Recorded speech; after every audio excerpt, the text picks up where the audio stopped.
In this video I'm going to show you how to download the game Haste on your PC. So if you buy games at Steam it can get really expensive, especially the latest ones.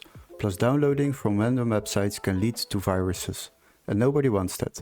But don't worry, in this video I will show you how to find this game without overspending and keeping your PC safe. So what you need to do is open your Google browser. And before we start, I would like to ask you to subscribe to our channel and like the video. Once you have done that, we need to locate this game at Steam first before we can proceed to another website.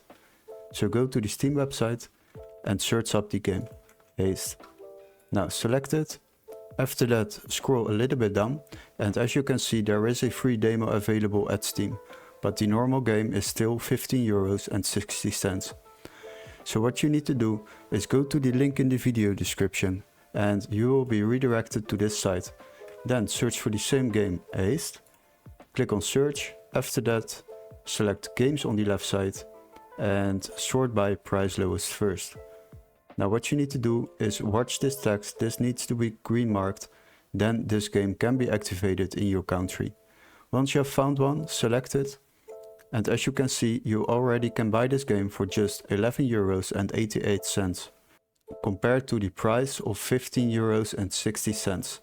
So that saves you a bit of money while downloading games online without overspending and keeping your PC safe. Hopefully this video was helpful. Don't forget to like and subscribe, and we would love to see you in our next tutorial. Cheers guys!